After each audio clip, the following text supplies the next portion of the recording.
Welcome to the Inspired Hygiene podcast. I'm your host, Rachel Wall. I'm an RDH and founder of Inspired Hygiene. For over 20 years, we've had the unique opportunity to see what really happens inside thousands of dental hygiene ops and what it takes to create transformational change that impacts the lives of patients, practice owners, and teams. Each season, we'll focus on one powerful topic, breaking it down with practical strategies, real stories, and tools you can use right away. Let's get into it. Hello, everyone. I want to welcome you back to this final episode of season. What season are we on now, Jen? Season 3.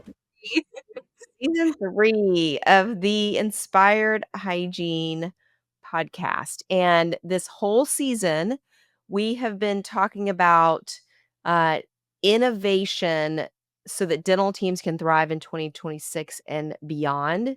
And so many dental teams, all the things that we've talked about, most modern dental teams are at least dabbling, right, in these different topics: social media, technology, AI, outsourcing, or just tightening up their insurance processing. But the one thing that we still see, and we hear from our clients, the ADA's Health Policy Institute reports on this every quarter, is staffing. How hard or easy is it to attract team members? Our dental practices, seeking new team members, and how we want to talk about how they can further innovate their staffing efforts. And it really is to build flexible teams for the future, so that there is more stability, maybe in a different way, but there is more stability in the team, for dental practice owners and organizations that are employing dental professionals. So, Jennifer, thank you so much for joining me for this episode. Absolutely. Happy to be here. Yeah. So we'll dig into, I just want to remind everybody, I know you've been on multiple episodes of the IH podcast. Um, you've been with us for over 2 years. And before that, your role was as Director of Operations for a multi-location DSO. So you have done a lot of hiring, Mm-hmm. and you have really worked to build a lot of value in the practices to retain team members, Mm-hmm. and or value for team members in order to retain them and to attract team members as well. So I'm really grateful that you are joining me for this, because I think you have a lot of good insight. So let's just jump right in. Sounds. I want to, yeah, let's just jump right in. So, Jennifer, a lot of dental teams, dental practice owners particularly, or the administrators that are responsible for hiring team members, Mm-hmm. there's I'm hearing a lot of them feel like the flexible schedules that candidates are requesting, part-time roles that candidates are requesting, a lot of them are still seeing that as something they have to settle for. Okay, well, I can't find a full-time hygienist, so maybe we can find a couple part-timers and we'll just have to make it work, right? Is Mm-hmm. what we hear them a lot. They're not seeing the advantages that this could bring. So how can practices start to reframe flexibility as an advantage rather Mm-hmm. than as a compromise? So for practices, it's really important that they understand that flexibility isn't necessarily a compromise, right? You can be flexible in what people have, what time that they have available. You can actually be more productive if you are flexible with your schedule.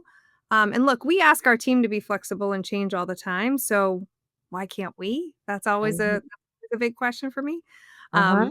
But your team can have better morale if you have that flexibility in your schedule, not only with the hours they're working, but in the schedule itself, right? If you have, I'll use hygiene for an example. Like if you have a team hygiene based model, we don't like to call it accelerated hygiene because that's completely different than a team hygiene approach. And your patients can actually get a higher standard of care because you are open and willing to be flexible in the way in which you schedule, not necessarily the hours too, right? But Yeah. having that opportunity, if you have more part-time team members or they're sharing in those roles, if they're job sharing, That is a big thing in the corporate world, even outside of dentistry, job sharing. My mom job shared for years.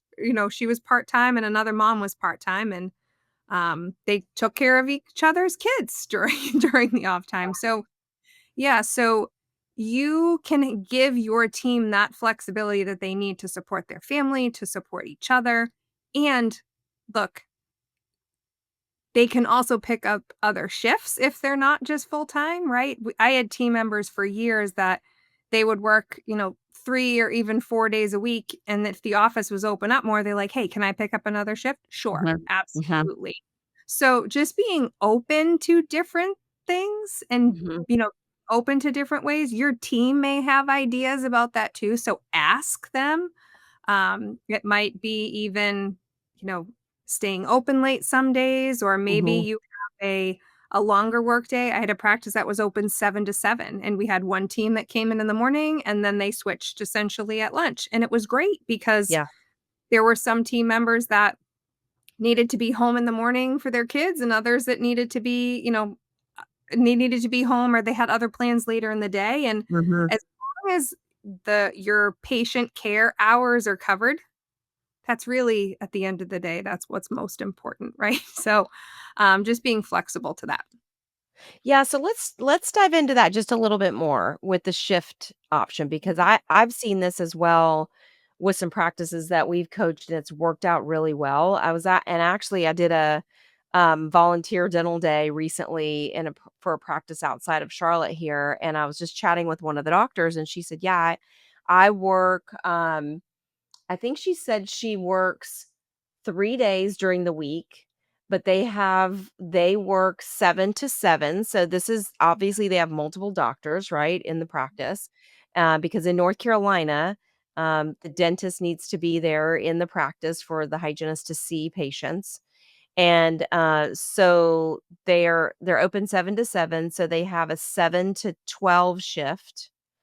I think that's right, and then they have no, they have, like, a 7 in the morning to 1 shift, and then they have, like, a 1 to 7 shift, and Mhm. so she said, "Yeah, I work, like, 5 or 6 shifts during the week, and I get all my hours, I'm still considered full-time, but I have a day off in the middle of the week, and it's fabulous." She's like, "I actually have a life outside of the practice." And so I've seen that work. Now, uh do you think that that could work with a traditional schedule? Or how could that Mhm. work with smaller practice? Maybe there's 1 or 2 doctors. Um, Mhm. could they maybe have like, "Hey, this week we're open till 7 on Tuesday, and then the next week we're gonna close early," or, how could that even with maybe a smaller practice that doesn't have the volume or the number of hours that they can accommodate 2 separate shifts within the day? Any thoughts on that? Yeah, there's so many different things that you can do. The first thing, like Rachel, you touched upon this, is you need to check to see what your supervision laws are in Yes. your state first to Yes. see, because some states, like I know in Massachusetts, a dentist doesn't have to be there for a hygienist to see a patient, Yep. unless they're giving anesthesia, right? So it's a little Yep. bit different everywhere. So that's one of the things that you have to start with, and then determine, you know, I could go really deep with this, my goodness. So, you have to determine how many patient care hours you need, Yep. um, in the start off, in the year, and then break it down to the month, to the week, to the day, to reach your goals for the year. Mhm. Mhm. Some offices, I had a practice that they only needed to work 4 days a week to surpass their goal, but they had extended hours. So they Mhm. worked, even if it's 7 to 5, they worked 7 to 5. And then others, they would do, shorter days some days. So it's honestly the biggest thing is communicating with your team Yep. what the needs are, and have them involved in the conversation to come up with creative solutions, because they may have ideas that you haven't even thought about yet. Yeah. So, just talk to your Yeah. team about it, have them involved, and you're gonna get more buy-in and have them be involved in the solution. Yeah. I think you could even do that with the 7 to 5, schedule, and Mhm. it might even be that the doctor, comes in at Yep. 7 and does some prep work or does some admin, or maybe they Mhm. start at 7 and they finish at 4, and they Yep. kinda wrap up their day while hygiene is seeing that, and if you did a 7 to 5, you could have 2 five-hour shifts in there, Mhm. and, you would just you could have one person that they're like, "Hey, I wanna come in. I have childcare coverage, early in the morning." They wanna come in and do 7 to 12, Mhm. and Mhm. then somebody else comes in and works 12 to 5. I mean, that could even work. The biggest thing I've seen when you have multiple team members is your communication has got to be so tight. Yeah. Yep. And you've got to have processes for that type of communication, otherwise balls get dropped because, um, if you've got lots of different team members coming in and out and not Mm. everybody's working at the same time, it absolutely can work, and it is a way to get creative to expand your capacity and to offer that flexibility, but if you have poor systems in place, it's only going to amplify them. Oh, yeah, big time, and I think 2 things that I have seen work really well is, 1, having a communication board in your team break room Okay? that has all the different things that have gone over, like, that you've discussed at huddle for the day, if there's any Okay. special things that they need to know for, I'll say, like, the PM crew that's coming in, Yes. they were not there for huddle. Even having 2 huddles, so you're having a morning day and a midday huddle. The other thing that I have seen work really well is either you have a way for the PM team to join huddle in the morning. So whether it be Zoom, even a phone call if they're on speaker or something like that, um, or you record it so they can hear what it is. But really, again, that communication is so important and just making sure that everyone has the information that they need to um, not only treat the patients to the best of their ability, but also feel like they're included in the team when they're not there. Mhm. Yeah, that's a really good idea. I hadn't thought about that, recording the huddle. You just have to make sure that you have it in some type of secure place that somebody needs to can log in, like, you wouldn't necessarily wanna be, doing an iPhone video and then texting it or putting it on Slack, and it's got all the patient information in there. Yep. I guess maybe Slack you could log into, but everybody just HIPAA confirm that protocol. whatever platform you're Mhm. using is HIPAA compliant.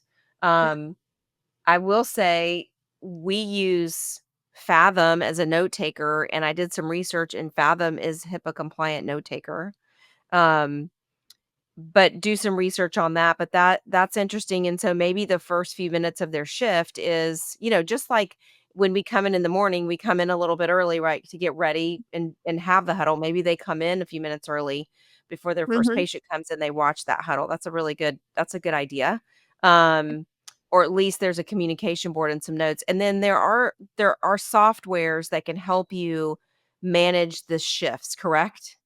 Yeah, yeah, there's so Yeah. many different softwares that are out there, and even your, payroll company, a lot of them have that built in already, so check to see if that's something that they offer. It might be an additional add-on or just a function that you need to activate with Yes. them, but a lot of them have that capability already. Mhm. So what that means then is, like, let's say Susie, she typically works like 3 morning shifts a week, and she needs to be out. So she's when you look on the I'm imagining this is what this is like, is that when you look on the list of all the shifts for the week, her name is there, but then if she needs to be off, it's an available a shift. So if somebody else wants to pick it up, they can pick up that shift and Mhm. make a little bit more money. Here's the thing. This is a complete, like, totally different way of thinking about scheduling for dental teams. Yes. We're so used to, like, we go in and we work in our operatory, we see the patients that have been on our schedule for 6 months, right? We know Mhm. who's coming in, we're prepared for that, we work the same number of days, the same number of hours every week, so this is a totally different way of thinking about this, but it could really solve a lot of problems if we were just open to doing something a little differently, like somebody who maybe their spouse is at home in the morning and they work a later shift so they can watch the kids, and then this hygienist can come in and work 4 morning shifts a week, and it could work out really great. And I will say, like, you also have to pay attention to your systems, that your Yeah. communication systems are really strong, and, and just really tighten those things up. But this is great. So what that does then is it opens up likely more potential candidates for these roles that you all are looking for. So let's talk then about that. Let's move on to how are modern teams innovating? How must they consider innovating into 2026 and beyond with Mhm. how they're attracting new team members to their practices? So still every time I ask practice owners or administrators, okay, you're looking for a hygienist. Where have you put the ad? What platform is it on? And they always say Indeed, and there's not that there's anything wrong with Indeed, but Mhm. most teams are still relying entirely on job boards like Indeed, and Yep. that approach just isn't going to cut it anymore. It doesn't mean you completely scrap that, but I'd love for you to share what are some of the modern real world ways that you're seeing successful Mhm. practices find great team members outside of these traditional online listings? Yeah. So, one of them is your office's social media account. Yes. So, you know, my philosophy is we should always be hiring, even Yes. if you do not have an open position right now, in all likelihood you will, or even if Yep. you need someone to cover a shift or anything like that, you should always be hiring because we don't know what's gonna happen tomorrow. So, making sure that on your social media, you're posting pictures, of your team. You are posting all the things that you do in the community. I'm going to chat about that a little bit here too. But getting it so your social media is also a recruitment tool, not just Mhm. for your patients, but Mhm. for your future team members too, is really important. Yes. Putting an ad out there on social media, even on Facebook, you can post a job on there too. What I have seen be very successful is when you post that ad on your office's Facebook group, is having your team share it, Mm. the different dental boards that they're involved in the community, and Yeah. having them put a little testimonial or something on there of the reason why they love working at your practice. Yep. That is a really successful, mechanism of hiring a team member that is completely outside of Indeed, and you don't have to pay for it either. It's Mhm. just out there, it's in the community, and more than likely, because we all know dentistry is a small world, your team knows someone Yes. that is looking that would be a great fit for your practice. So have your team do it. Even, putting it in or putting it on the desk in your office, I've seen that work really well too. Just having something like we're hiring and the different positions that you're hiring for because your Mhm. patient's someone that's looking too. I think I shared this before with you, Rachel, but I found my first permanent hygiene job because I had a close family friend that went into their dentist and asked them if they were looking for a hygienist. That's how I got my first job. My first interview was just through word of mouth. So getting out there and having your team post that. Another one that I love is having a scholarship that your office supports a scholarship for a local hygiene school, local assisting school, even dental school, whatever is in your area. And it could even just be like $500 to $1,000 to Yep. help them with books or different, but different things. Even it could go towards their, exams and different things like that. Usually, what I have seen is when you do that, they have a scholarship night. So, anyone that is giving a scholarship gets to go to this, and then you also get FaceTime in front of all of these amazing new grads too. So that's Yep. always one. I love One that. yeah, one event that I put on was, mentors and martinis or mocktails, either your preference. But we just did that and had some little, like, bite-size apps and invited, for this one of the particular events, we were looking for associate dentists. So, we had Okay. it at a really nice restaurant, um, and we invited all of the dental students from the surrounding, schools. So, we were in Boston, so we invited lots there's a lot of dental schools in Boston, so Yeah. invited them and had some of our associates there too, because really there's Mhm. it's not just money that your team is looking for, it's mentorship. Regardless Mhm. of the position, they're looking for mentorship. So Yeah. having some of your team there too, you could do this with hygiene, you could do this with assistants, have some of your team members there that are willing to help and support and mentor and build that connection with them too. There's still some dentists that I met on some of those days that will still reach out to me and ask like, "Hey, are you hiring?" or "Do you know anyone that's looking?" and just be able to be a sounding board. Um, just get out there in the community, see what they have. There's so many different job fairs and different things that you can do. You could do your town's, special day. I know, like, we have Andover Day, Methuen Days, all different things like that. Like, get out there and get in your community. The more that people see you, too, Mhm. the more that people will want to be a part of your team. It's Yeah. not just post an ad and leave it there. That's not how Yeah. you're good people. Yeah, and I think, like, a lot of community colleges have career days, and remember, you might find somebody that's fantastic that has great administrative skills. So, it doesn't even just have to be for the clinical roles. So, I love that, and I love the idea of the mentors and martinis. I was trying to think, like, what kind of, um I'm trying to come up with, like, a food that starts with an M that would go along with that too. Mentors and, I don't know, it could be margaritas, I don't know, it could be anything, Love right? But I love love some. that, and what you could do is have a little even just a short 10 or 15-minute presentation Yeah. that is you know, n you don't want this to be a hard sell, like, you're really trying to aggressively, recruit these people. You want it to be, a networking event where folks feel comfortable talking and that kind of thing, and you could say, "Hey, as you're looking for your first position, here are a few things that you wanna look for. Do they have, do they already have, like, a mentorship program set up? When you do you have the opportunity to shadow the dentist or an associate, for a Mhm. couple weeks? Like, what are some Mhm. things that maybe you wanna look for and the advantages of those so they're going away with something, and they're Yes. seeing you not only as a potential job, but also as a resource, like you said, for the future. So I Proud of love that idea. Yeah. Yeah. And, for the scholarships, yes, we've done Inspired Hygiene has done that just to support hygienists from the school that I graduated from because you would not believe how much 500 or $1,000 means to these dental assisting, dental hygiene students, dental students.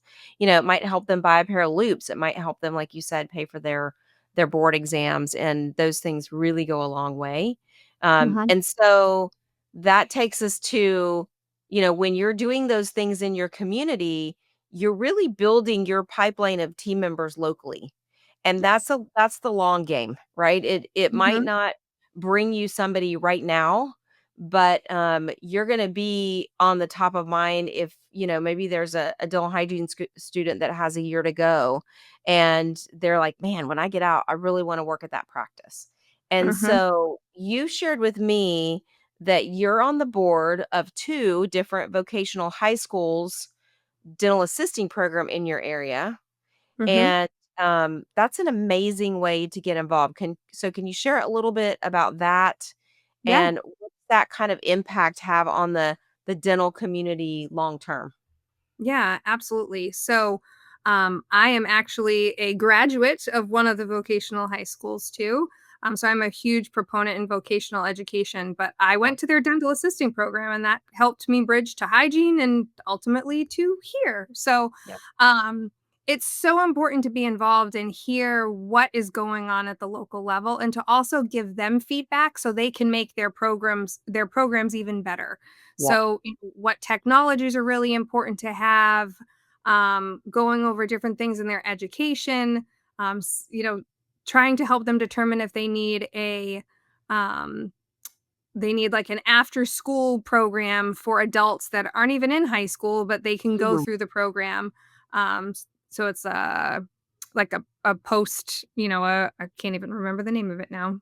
It's not coming to my noggin. Post-secondary. Yeah, Thank you. Yes, yeah. post-secondary. Yeah, so they can go through the program and then they can, be a dental assistant or be an electrician or whatever it may be. But also with that, a huge part of that is allowing these students to go through co-op.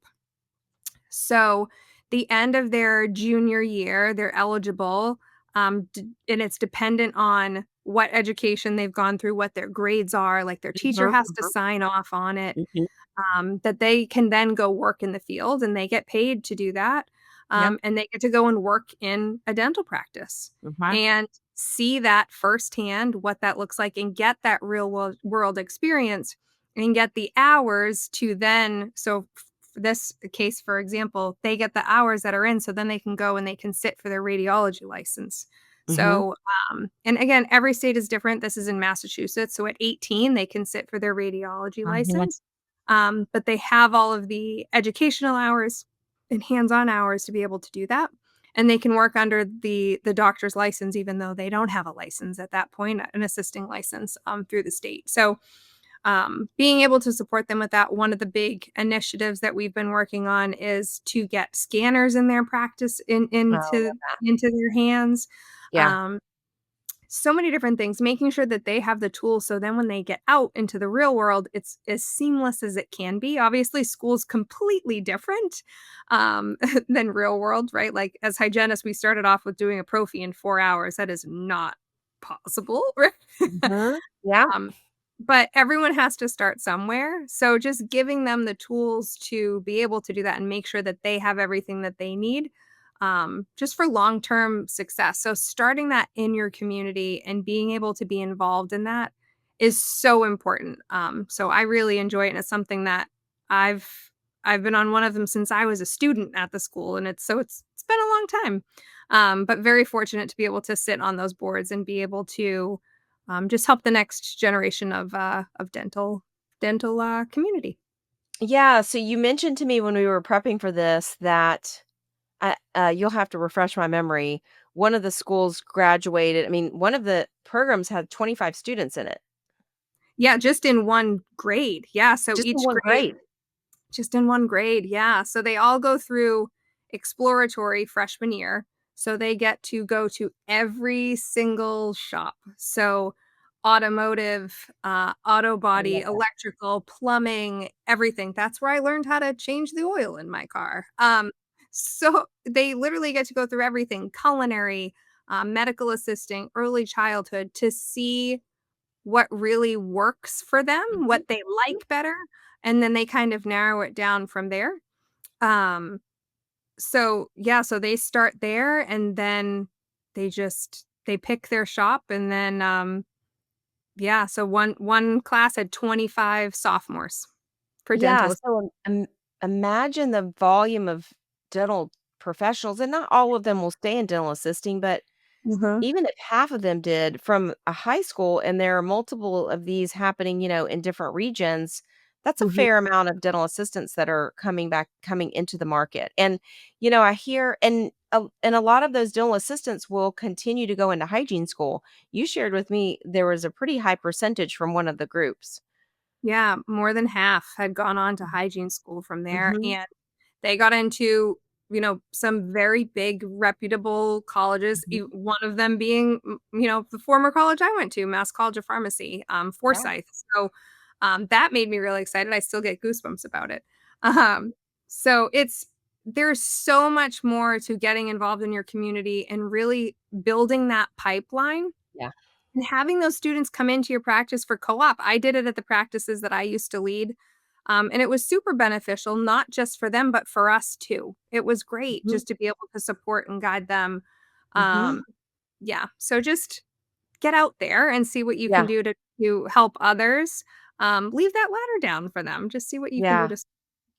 I love that. That is a long-term way of investing in the future of your dental professional base in your community, and there's a lot to be said for that, and I hear a lot from our clients that there is a very broad range of, depth of education in the different dental assisting programs, right? So there are a lot of private dental assisting Mhm. programs. Yep. There are, this is a vocational high school. There Mhm. are, there are vocational, let's say, junior colleges that are quite expensive actually, and some of them do a great job and some not so much. So there's a very broad range of, I would say, education that dental assisting students go through.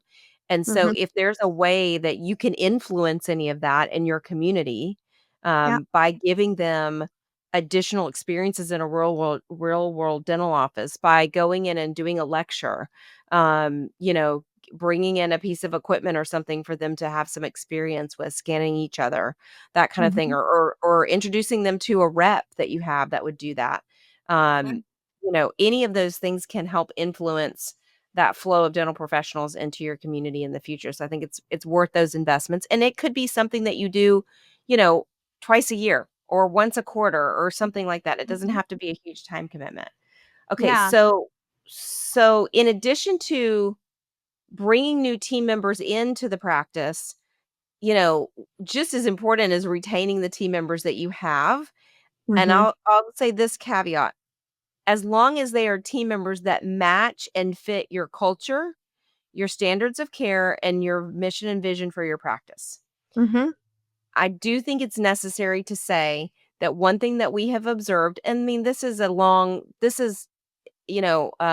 hiring and firing team members is not easy for any entrepreneur.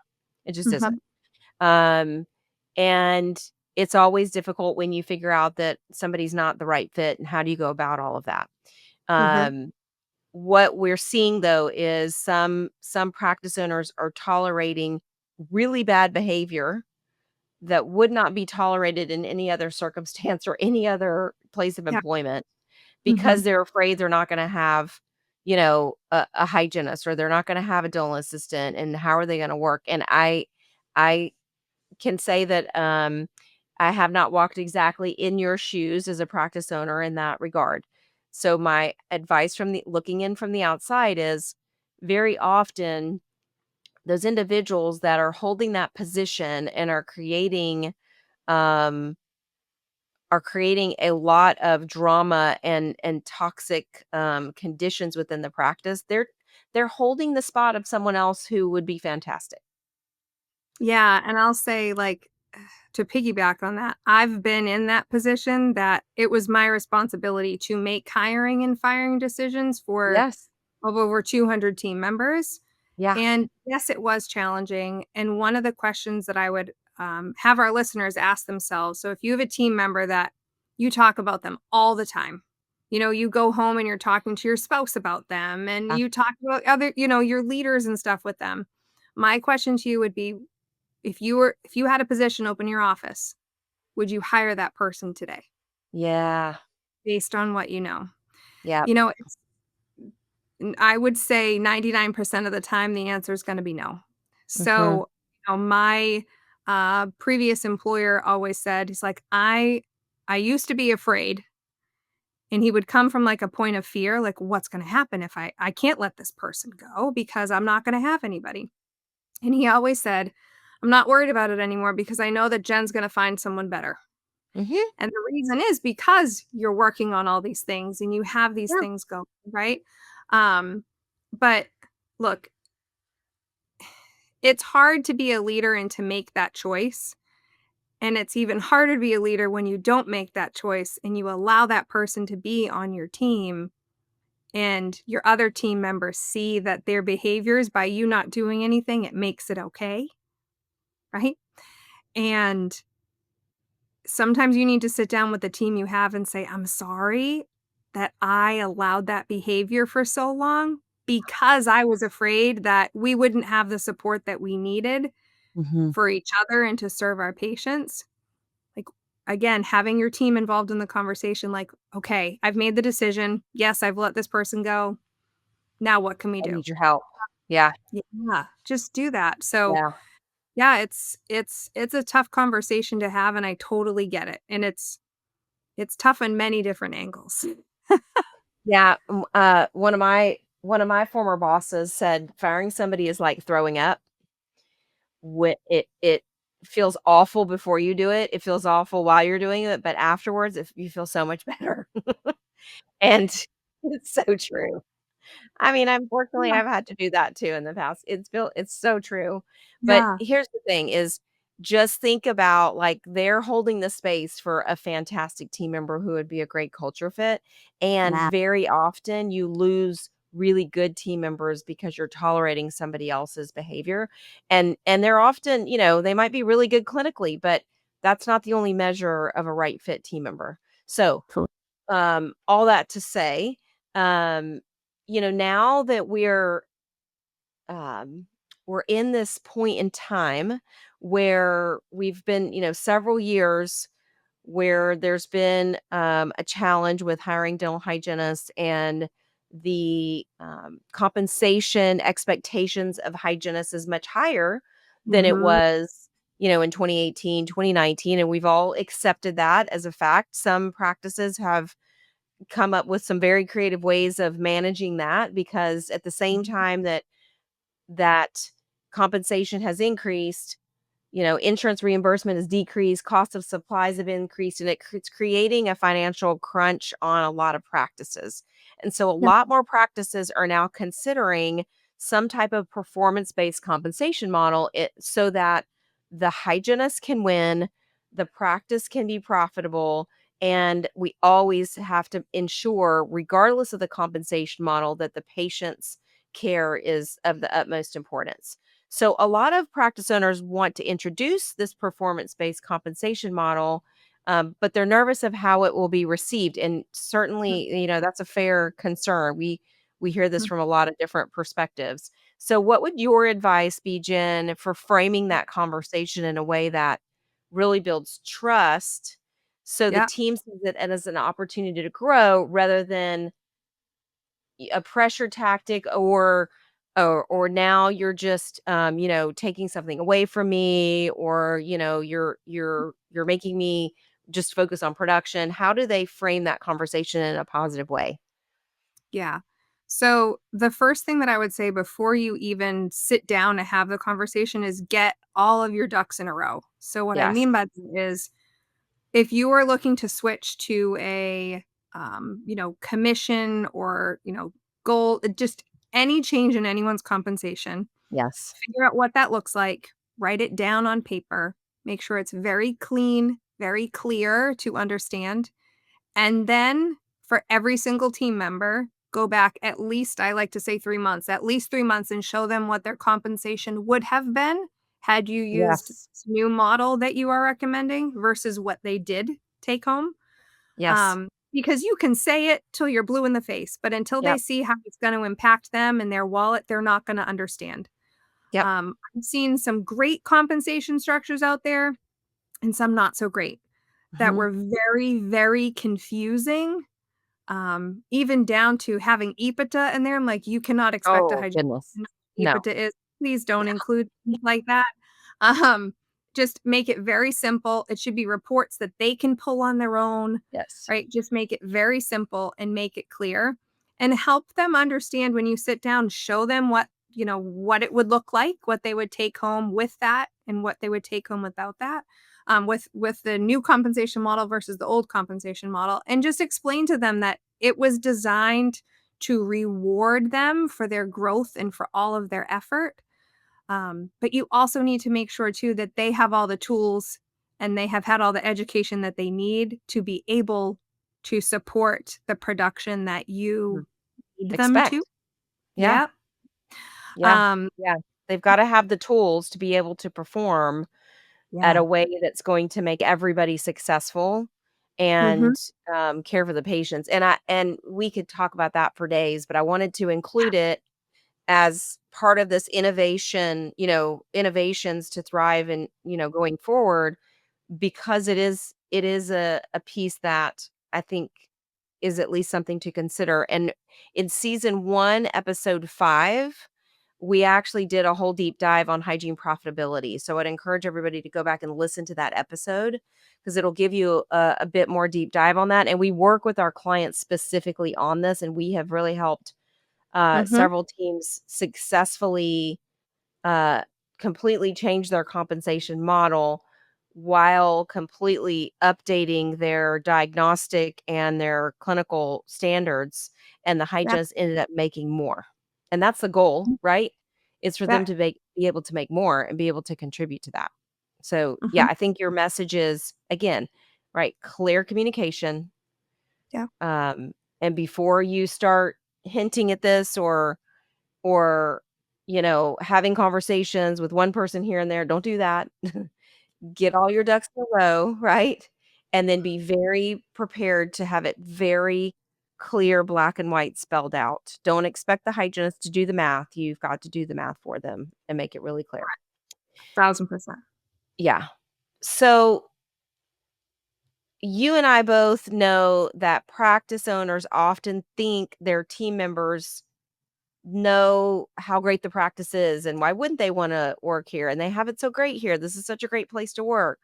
But a lot of times they don't, and especially when, they're in these social media groups and they're seeing, "Hey, I'm working as a fill-in and I'm making X amount," Right. or, "I just switched to this other practice and I'm making, $5 an hour more," that kind of thing. Like, those things are attractive sometimes, and they are often thinking, like, the grass is greener over here just from a compensation standpoint when they might not be looking at the whole picture.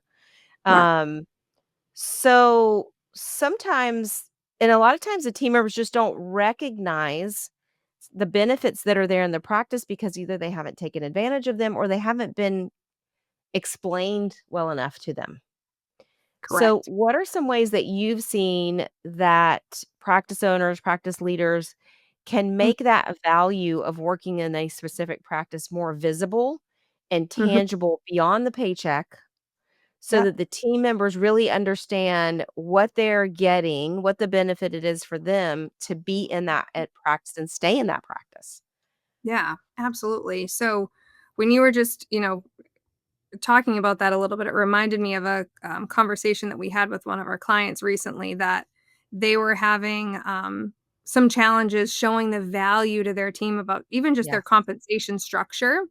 So this particular practice was fee for service. And I can't remember the exact percentage, but say like they paid, 20% of all of the net production went, that was what their compensation was for their hygiene team.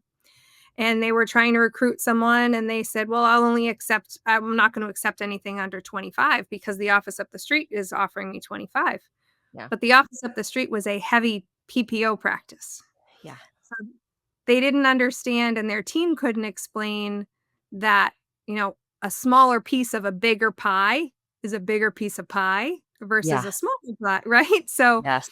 really being able to communicate that with your team Yes. very clearly so they understand what the difference is so important. So on that note, when we talk about benefits, things that are beyond the paycheck, it's having a list of all of the benefits that you provide to your team. I mean, everything Mhm. down to, scrub allowance or uniforms, continuing education, um, anything that you do or that you give your team should be on there and review it with them on a Uh-huh. 6-month or annual basis, depending. Sometimes 1 year is too long. So just go over things with them because you wanna be ahead of it too.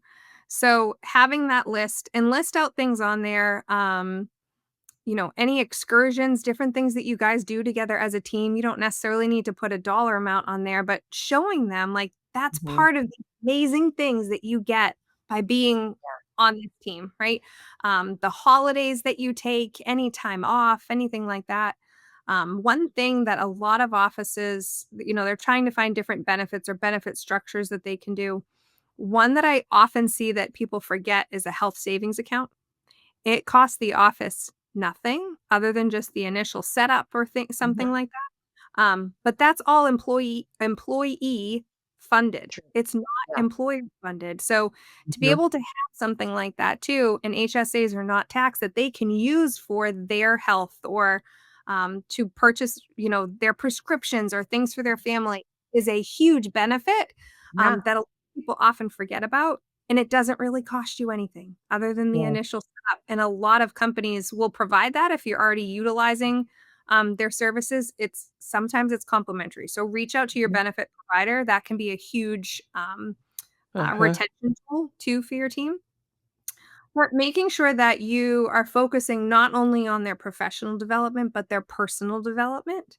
I know Rachel, you and I kinda chatted about this too, but, investing in your team, and sometimes that means that they outgrow you, and Mhm. it's hard. Sometimes it's a hard Yeah. pill to swallow. Um, my previous employer really was right there and stood behind me to like go to SCN and do all of these things. And I outgrew it eventually. We're still Oh, close, right? But yep. um, it can really impact someone's life. The other thing that I've seen work really well is having someone to come in and talk about financial planning and financial management and helping them with their 401k or paying off debt or anything like Yeah. that. And it's not you, right? It's a third party. It's someone that they can sit down and go Mhm. over their finances with. But there was a practice that they helped them like pay off their home while they worked there a lot sooner than Wow. wasn't 30. There's so many different things that you can do that are going to be so impactful for your team. So Yep. just think outside the box and don't just think professionally. Think how you can help them on a personal level. We're in the business of people, right? We care for people. Our team is people. Mhm. Um, you can't outsource your people. You can outsource some of the repetitive things, but you can't outsource your people. So really focus on them and help them. Yeah. I think this circles back perfectly to our first episode in this season to developing a culture of innovation, because that is invaluable. I was actually speaking with one of our clients yesterday, and this is a team that we have worked with multiple times.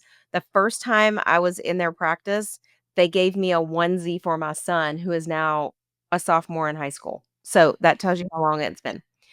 So, we have worked with them multiple times, they're re-engaging, and, they have some team members that have been there for a really long time, they have some new team members, and they're really working on bringing everybody together, but I asked them a question. We talk a lot about at Inspired Hygiene, and we'll have to do a podcast about this, about do you have a fixed mindset or do you have a growth mindset?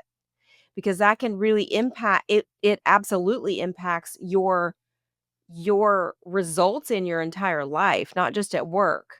And Mhm. so in our recent Perio Protocol boot camp that we released, this team is going through it and we do a whole exercise around that.